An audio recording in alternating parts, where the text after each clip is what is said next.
Libre penseuse, libre penseur, bonsoir à vous et bienvenue sur la chaîne de Océan de Coach, chaîne 100% coaching. Ici Mélanie Aina Rocaveri, coach professionnel et nous nous retrouvons ce soir dans un nouveau bric-à-brac d'idées sur le sujet de l'auto-formation. Alors classiquement, quand on entend parler d'auto-formation, on pense tout de suite à autodidacte. On imagine donc cette situation dans laquelle une personne va va se mobiliser pour apprendre et acquérir des connaissances donc, sans en autonomie et sans l'intervention d'un organisme, de formation ou, peut-être d'un tiers extérieur. Donc c'est quelqu'un qui va aller à la recherche de ces connaissances-là au travers des livres, des cours qui peuvent être en ligne. Donc finalement, il y a peut-être aussi notre intervention, mais pas de manière aussi directe que dans le cadre d'une formation, spécialement dédiée à ça. Et aujourd'hui, on va commencer par une lecture de l'auto-formation et on verra que dans ce contexte-là, heu, elle n'est pas complètement dissociée, l'auto-formation n'est pas dissociée du cadre de l'intervention d'un pédagogue, donc d'un tiers extérieur. Donc nous allons voir ça et ce sujet-là aujourd'hui, ça va être également l'occasion d'être une mise en application de ce que nous avons vu précédemment dans les bric-à-brac d'idées précédents. Instruire, par le livre, questionnons le livre. Et donc ça va être encore une occasion de mettre en parallèle ce que nous avons vu dans cet extrait de texte et donc, de suivre ce que Joseph, Jacotot nous invitait, donc de choisir un livre et d'y rapporter tous les livres que nous verrons. Alors ici donc, faisons un échantillon à petite échelle, donc c'est pas un livre, mais ça sera un extrait de texte qu'on va pouvoir mettre en rapport, qu'on va rapporter avec un autre extrait de texte. Donc, sans plus attendre, commençons par la lecture. Auto-formation. Disons-le d'emblée, et aussi provocateur que cela puisse paraître, il n'y a d'apprentissage véritable qu'en auto-formation. En d'autres termes, il n'y a de savoir authentique que parce qu'un sujet construit des connaissances en élaborant des réponses aux questions qui se posent, en cherchant des informations lui permettant de surmonter les obstacles qu'il rencontre, en élaborant des schèmes d'action répondant à des familles de problèmes qu'il sait identifier, en ajustant ses propositions en fonction des aléas qui se présentent, en adaptant ses comportements en fonction de situations nécessairement imprévisibles, en réinvestissant progressivement ses acquis pour accroître sa capacité à apprendre et à apprendre encore. Allons plus loin. Il y a de véritables formations que par alternance. En d'autres termes, nous ne nous formons que parce que parvenons à établir un véritable dialogue entre des situations qui nous font problème et des connaissances qui nous aident à construire des solutions. Mais contrairement à ce que l'on croit parfois, les problèmes ne se trouvent pas seulement dans la pratique, et les solutions de la théorie. Il arrive même, bien souvent, que ce soit l'inverse qui se produise. On découvre en stage autant de réponses que l'on y rencontre de difficultés et en formation théorique, l'on entrevoit autant de questions que l'on ne trouve de réponses. Peu importe d'ailleurs, car l'essentiel est dans la dialectique question-réponse. L'essentiel est dans le processus de formation qui met le sujet en dynamique d'apprentissage. De ces quelques évidences, on peut tirer deux conséquences décisives. Il n'y a de pédagogie que du désir et il n'y a de pédagogie que du dispositif. Il n'y a de pédagogie que du désir ou, si l'on préfère, une formulation plus conventionnelle. Il n'y a de pédagogie que du projet. L'essentiel est de mettre le sujet en situation de demande, de savoir et non de lui fournir des connaissances. Car on connaît peu d'exemples où un sujet qui désire vraiment savoir ne réussisse à apprendre, mais nous voyons chaque jour une multitude de personnes subir des formations dans lesquelles on s'efforce désespérément de répondre à des questions qu'elles ne se posent pas et qui n'en retiennent que quelques utilités qu'elles pourront faire valoir lors de l'évaluation et s'empresseront d'oublier par la suite.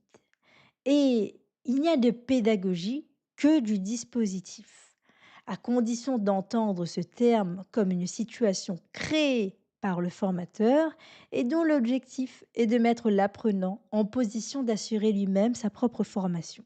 Situation problème, disent les uns, méthode active, disent les autres, peu importe ici l'étiquette. Rousseau a déjà dit l'essentiel: tout faire en ne faisant rien. Organiser, disposer, préparer, poser des problèmes, mettre l'autre en situation de franchir des obstacles, lui fournir les ressources nécessaires, mais ne jamais se substituer à lui, ni faire les choses à sa place, parce que l'éducation d'une personne n'est pas la fabrication d'un objet et que je ne peux jamais décider d'apprendre à la place de l'autre. C'est pourquoi tout formateur doit souvent méditer sur la fameuse boutade de Lacan: si je me mets à la place de l'autre, l'autre, où est-ce qu'il se mettra? Philippe Mérieux. Déjà dès le début de ce texte, de ce qui en ressort, de ce qui apparaît, moi j'y vois, une véritable expertise. Ça demande une expertise de la part de celui, qui se met en auto-formation. C'est-à-dire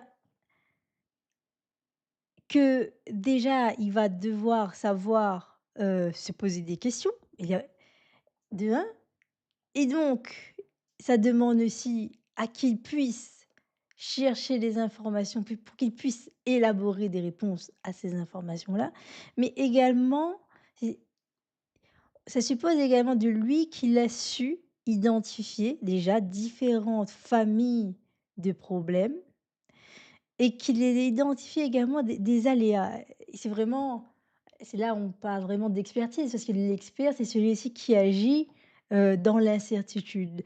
Donc ici, surtout quand on voit cette phrase, en ajustant ses propositions en fonction des aléas qui se présentent, en adaptant ses comportements en fonction de situations nécessairement imprévisibles, en réinvestissant progressivement ses acquis pour accroître sa capacité à apprendre et à apprendre encore.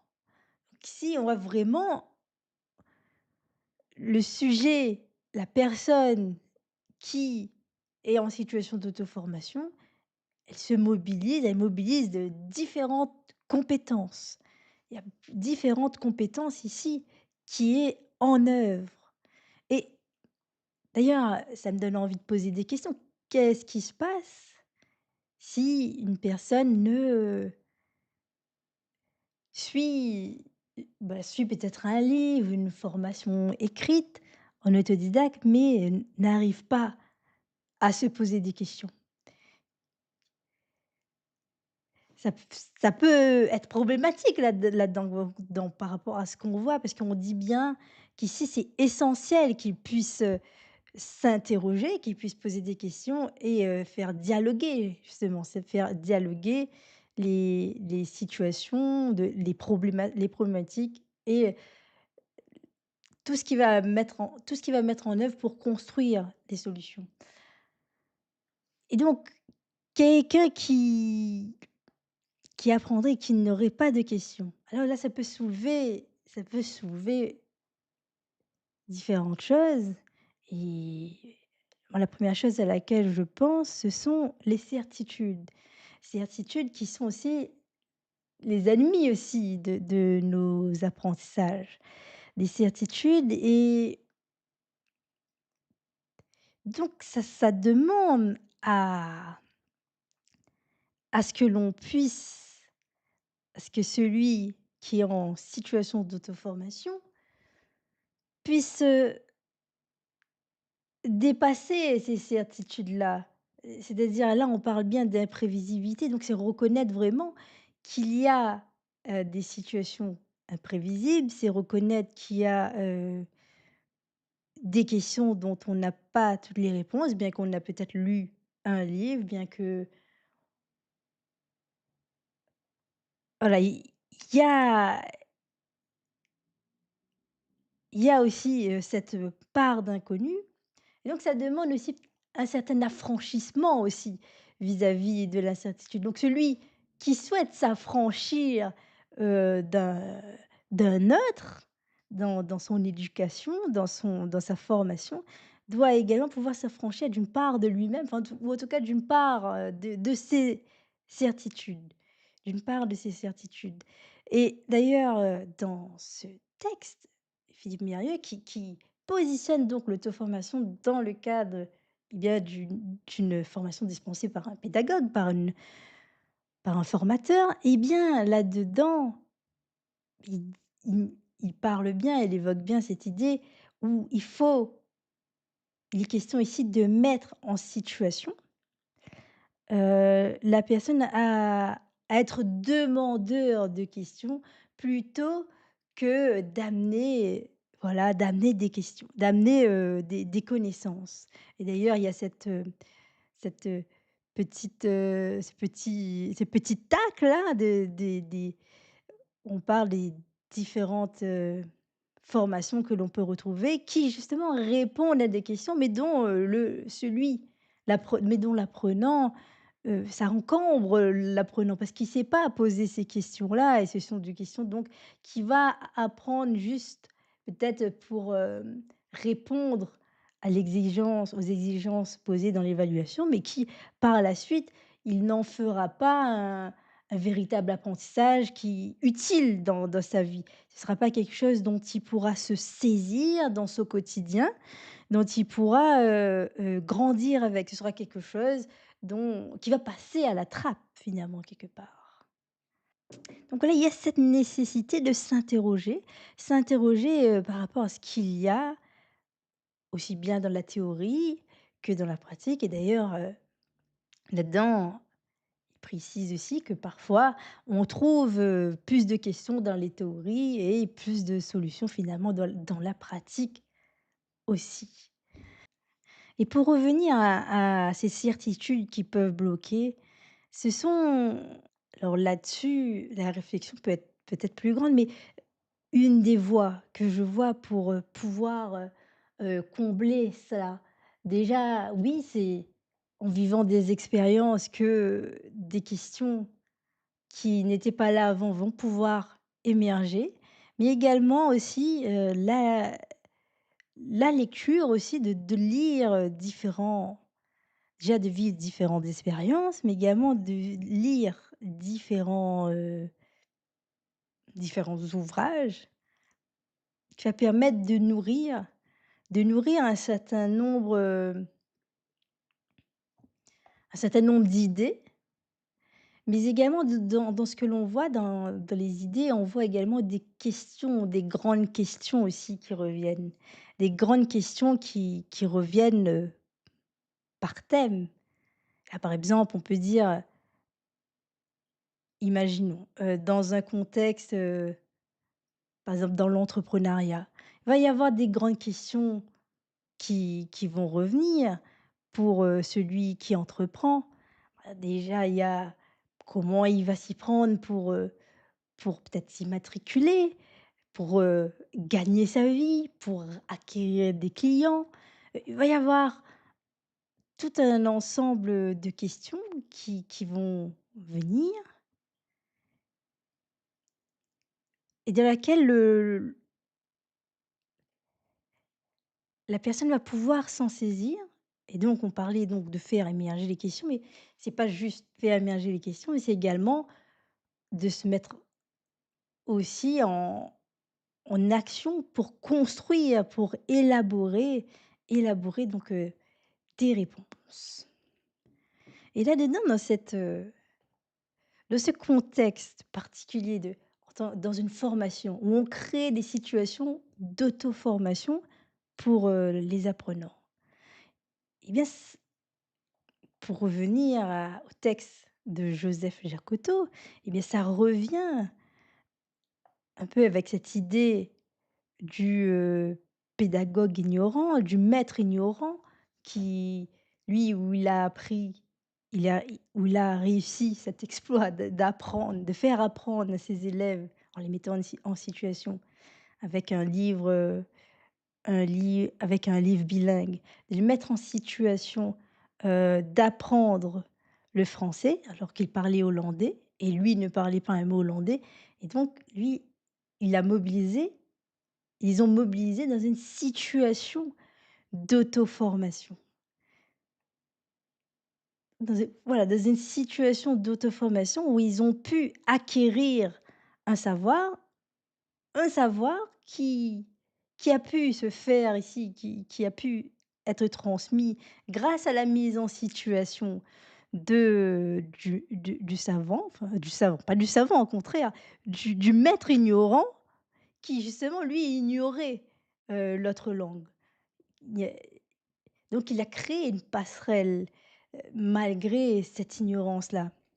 Donc si on prend ce texte-là, le 1er texte de Joseph Jacotot et qu'on met en lien avec le texte qu'on vient de lire, auto-formation, et bien là-dedans, et bien, voilà, il est question de méthode active, de situation problème, donc de mobiliser l'autre autour d'une situation dans laquelle il va pouvoir répondre à la problématique C'est-à-dire, lui, même si imaginons il ne se pose pas de questions, on va le mettre en situation où ça va générer peut-être un manque, une frustration, une envie aussi de de connaître, de savoir, une envie d'aller rechercher la réponse pour que l'émergence, du savoir puisse se faire. Donc ici, si on positionnerait le texte d'auto-formation, on dirait que c'est quelque chose qui entre clairement, qui est peut-être même une application, alors qui est en accord avec, cette idée que nous avons vue précédemment de Joseph Jacotot. Alors revenons sur ce texte-là, Joseph Jacotot, et nous allons donc, nous risquer à une troisième lecture de ce texte. Tous les hommes ont une intelligence égale et peuvent s'instruire par le livre. Texte de Joseph Jacotot, 1770-1840, Enseignement universel, langue maternelle, édition de Pau, Louvain, 1823. Si j'ai commencé par donner à entendre que je suppose une intelligence égale dans tous les hommes, mon projet n'est pas de soutenir cette thèse contre qui que ce soit. C'est mon opinion, il est vrai. Cette opinion m'a dirigée dans la succession des exercices qui composent l'ensemble de la méthode et voilà pourquoi je crois utile de poser en principe tous les hommes ont une intelligence égale. Ce n'est pas là la maxime de tous nos savants, mais c'est celle de Descartes et de Newton, ce qui, pourtant, ne prouve rien. Cependant, dira un critique, si votre méthode est basée sur ce fondement fragile, la base croulant, l'échafaudage, c'est-à-dire la méthode, doit s'écrouler aussi.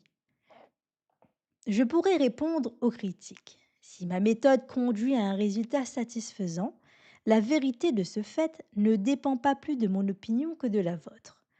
Quand je ne démontrerai pas clairement que la route doit conduire au but, il ne s'ensuivrait pas que je ne l'ai pas atteint. Si ce livre tombe par hasard entre les mains d'un savant étranger qui veuille diriger une éducation d'après ma méthode, je me contenterai de lui dire: faites apprendre un livre à votre élève, lisez-le vous-même et souvent et vérifiez si l'élève comprend tout ce qu'il sait. Assurez-vous qu'il ne peut plus l'oublier, montrez-lui enfin à rapporter à ce livre tout ce qu'il apprendra par la suite et vous ferez de l'enseignement universel. Si ce peu de mots ne suffisent pas aux savants, je crains qu'ils ne me comprennent pas davantage en continuant sa lecture, car je ne dirai pas autre chose que ce que je viens de dire. Sachez un livre, rapportez-y tous les autres, voilà ma méthode. Du reste, variez les exercices dont je parlerai, changez leur ordre, peu importe. Si vous apprenez un livre et si vous y rattachez tous les autres, vous suivrez la méthode de l'enseignement universel. Ce n'est pas seulement pour commencer par les rudiments que nous nous égarons, c'est parce que nous ne savons même pas les rudiments en sortant du collège. On n'est pas savant parce qu'on a appris, on est savant que lorsqu'on a retenu. Personne ne doute que celui-là serait très savant, qui connaîtrait un livre et qui saurait tous les commentaires auxquels il a donné lieu. Il est vrai que cette supposition est absurde dans la vieille méthode. Ce résultat ne peut être obtenu qu'à force de veille et d'années. Il est le fruit des efforts continuels d'une mémoire qui succombe sans cesse sous le fait d'un nombre prodigieux de réflexions nouvelles, éparses, sans ordre et par conséquent sans liaison. Mais ce qui paraît impossible devient un jeu quand on commence par savoir un livre. Il est aisé de s'apercevoir que tous les autres livres ne sont autre chose que le commentaire et le développement des idées contenues dans le premier. C'est cette remarque, c'est cet exercice que nous appelons tout est dans tout, qui rend facile l'acquisition d'un nombre illimité de connaissances nouvelles. N'apprenez donc jamais rien sans le rapporter au premier objet de vos études. Cet exercice doit durer toute votre vie. Si l'homme a la faculté de raisonner sur des faits en le supposant seul sur la terre, quel fait plus digne de son attention que son semblable qui réfléchit et qui lui communique ses réflexions sur les faits dont ils sont témoins en même temps? Les pensées de l'un deviennent à nouveau sujet de pensée pour l'autre. Et quand la leçon du maître n'aurait que cet avantage, rien ne peut la remplacer, même pour les hommes de génie, s'il y en a. Mais écouter n'est profitable que lorsqu'on s'entend. La leçon orale est bien fugitive. Le livre reste là, je puis l'ouvrir quand il me plaît, tandis que les paroles s'envolent, on ne peut plus les retrouver. J'ai souvent dit à mes auditeurs, tant que vous ne ferez que m'écouter, vous n'apprendrez rien, vous ne retiendrez rien, vous ne me comprendrez même pas. Ayez un livre commun entre vos élèves et vous, sachez-le tous, parlez alors tant qu'il vous plaira, ils comprendront tout ce que vous direz, ils le retiendront sans peine et ils iront 7, 8 fois plus vite que les autres. Si nous avions retenu tout ce que nous ont dit les 10 ou 12 discoureurs successifs que nous avons entendus parler quand nous étions petits, nous serions plus savants que qui que ce soit sur la terre, mais autant on emporte le vent, parce qu'il n'y a rien de commun entre nous. Le professeur voltige de branche en branche. Ses réflexions ne se rattachent à rien de fixe dans ma tête. J'oublie ce verbiage, et lui aussi. Le plus savant des savants serait un professeur qui aurait retenu tout ce qu'il a dit, ou un auteur qui saurait tout ce qu'il a écrit. Le moyen de rendre les collèges utiles serait donc d'y introduire l'enseignement universel. Donc, pour revenir sur cette notion d'enseignement universel, là, nous n'avons pas encore défini le terme, mais dans ce que nous pouvons voir dans ce texte, l'enseignement universel, eh bien, c'est aussi le fait d'avoir justement commencé par un livre, donc qui sera commun à tous les élèves, les apprenants dans la classe, dans la formation.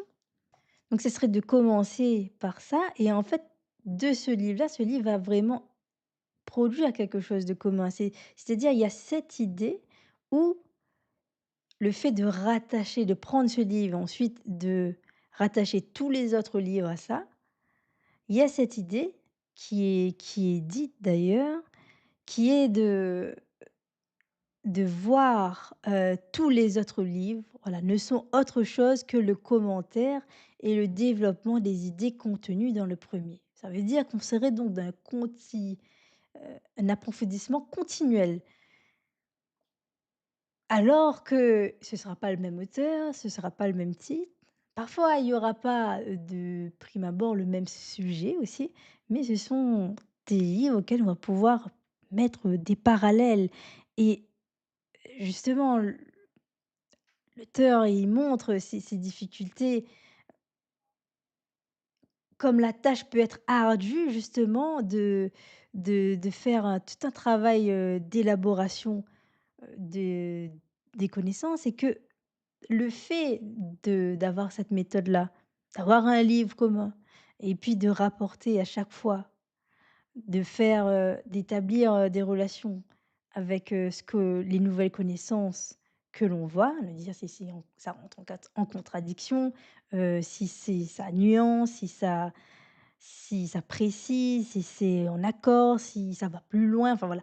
De préciser tout cela et bien, du fait justement d'avoir ce livre commun dans lequel on va pouvoir y revenir à chaque fois. Donc il y a une espèce de rituel, il y a une espèce de répétition qui se fait dans le temps aussi, qui va rythmer les apprentissages, des personnes et donc le fait de revenir, de faire quelque chose de commun là-dessus, va vraiment faciliter les la rétention d'informations. Parce que là-dedans, l'enjeu, c'est bien, voilà, on dit il le dit, l'auteur, le savant, c'est pas celui qui a appris plein de choses, pas celui qui a lu 12 000 livres finalement, mais c'est celui qui a retenu les informations et donc le fait d'avoir ce sol qui va permettre d'accrocher, d'autres connaissances, d'autres éléments que l'on va pouvoir qu'on va pouvoir é dans lequel on va pouvoir établir des liens, bien ça va faciliter la tâche qui est déjà dans le fait de la rétention. Voilà, il dit: «Ils le retiendront sans peine et ils iront 7 8 fois plus vite que les autres» et d'ailleurs, c'est aussi l'argument que soulevait aussi, Sandhya Arens, dans quand il voulait en mettant en avant les Zettelkasten. C'est-à-dire le fait, de faire par catégorie, d'apprendre par catégorie n'est pas aussi facilitant que le fait de justement de s'émanciper de ces catégories-là pour établir, des liens qui vont permettre, bah, déjà si on revient sur le premier texte qu'on a lu tout à l'heure, Auto-formation, qui vont permettre à l'autre de se poser des questions. C'est-à-dire le fait, de prendre un livre, de le maîtriser et ensuite de s'interroger, par rapport aux autres textes que nous allons voir, et beh, ça met déjà l'esprit de celui qui apprend en action pour s'interroger, pour poser des questions. Encore, des éléments qui facilitent la la rétention aussi, parce qu'il y a une histoire ici, il y a une enquête, il y a aussi un engagement. Un engagement, c'est-à-dire celui qui apprend là-dedans n'est pas dans la même position que celui qui écoute, même si le langage, fleuri ou élaboré de l'autre est tout aussi, bien et tout aussi, inspirant et ce qui va permettre également peut-être, un certain nombre de choses, peut-être un certain nombre d'inspirations. En termes, de rétention et en termes d'engagement, il n'est pas c'est la même chose et on parlait tout à l'heure, l'auto-formation, c'est de mettre l'autre aussi dans une situation où il devient expert, où il va devoir être en capacité de d'identifier des situations problèmes, d'identifier et aussi être en situation d'élaborer également bien des réponses. Donc voilà, il y a cette idée d'enseignement universel et peut-être aussi dire aussi quelques remarques sur l'agencement de ce texte aussi, de cet extrait-là. Alors, déjà dans le premier paragraphe, Joseph Jacotot, il contextualise, le principe sur lequel, il, se base. C'est lui: «Tous les hommes ont une intelligence égale et peuvent s'instruire par le livre». Alors là-dedans, i on imagine bien que c'est une opinion, c'est-à-dire il a présenté ça, il a dit que c'est une opinion, mais on imagine bien qu'il y a une opinion dans laquelle, beaucoup de personnes, seront contre en tout cas de ce principe-là, n'y croiront pas. Mais là-dedans, il contextualise ce principe et où il dit, bah, en fait, finalement, c'est un principe directeur qu'il a amené lui, parce que lui, il se meut par ce principe-là, il a développé une méthode et il l'invite à regarder l'efficacité de cette méthode. Alors là-dedans aussi, dans ce principe-là, il montre aussi l'affiliation qui est Descartes et Newton et bien sûr, c'est pas un argument d'autorité, mais ça permet déjà de contextualiser, mais aussi il questionne, il soulève aussi, l'interrogation de regarder au-delà, de si on est d'accord ou non du principe, de notre opinion de ce principe-là, de regarder l'efficacité de cette méthode-là.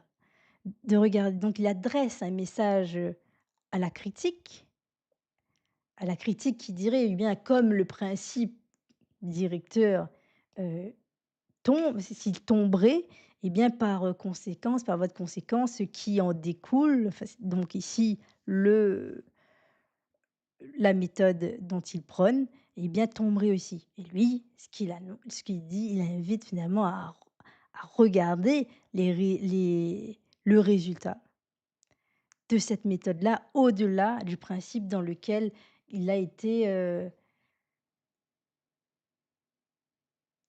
au-delà du principe, qui a motivé son existence, mais qui a été, qui a joué un rôle en tout cas, un grand rôle dans l'émergence de cette méthode. Puis il s'adresse également aux savants étrangers, donc il s'adresse aux personnes qui seraient plutôt, heu, d'humeur à suivre ses idées et même à diriger une éducation d'après sa méthode. Donc, de suivre, de mettre en projet, en suivant les logiques de cette méthode.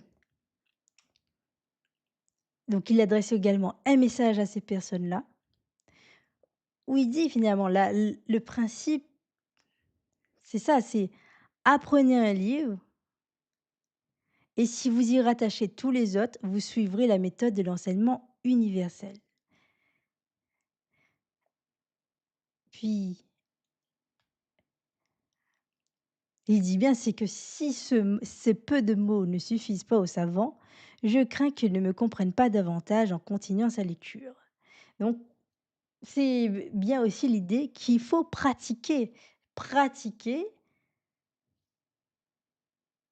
prendre un livre, choisir un livre qui sera donc, le 1er livre, on va dire, dans lequel on va ouvrir ensuite sa recherche. C'est-à-dire que on a vu ce livre-là, dans la vision dans laquelle il nous invite à faire, c'est d'ensuite quand on va aller vers d'autres livres, on va le voir comme dans le prolongement des premières connaissances, des de ce qu'on a acquis, de ce qu'on a bien maîtrisé dans ce livre-là, pour, questionner et pour challenger aussi les idées qu'on y a rencontrées et pouvoir, avancer. C'est quelque chose où il dit qui se fait à vie et ça se fait à vie aussi parce que aussi les livres, ils continuent à naître et il y a différents auteurs, qui arrivent aussi, différents penseurs qui viennent révolutionner aussi des idées précédentes.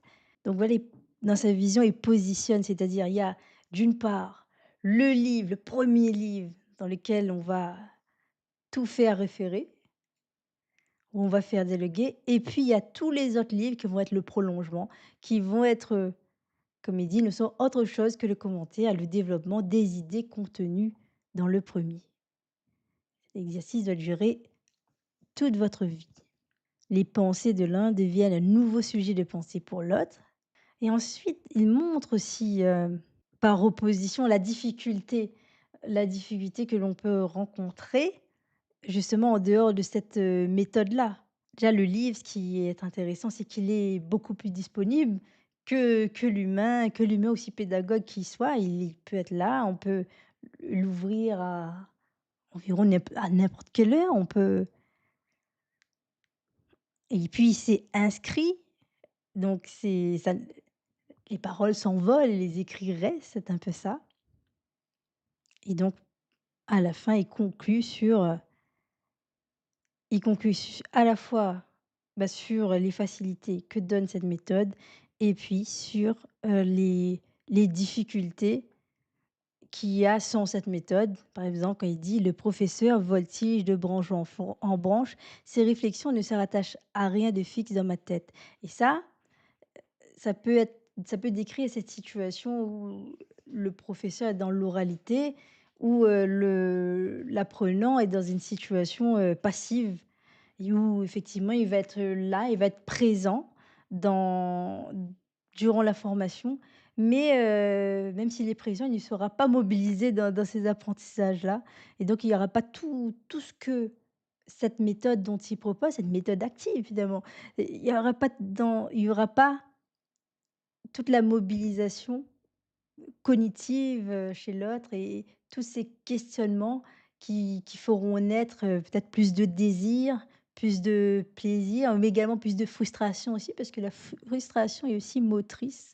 dans les apprentissages aussi.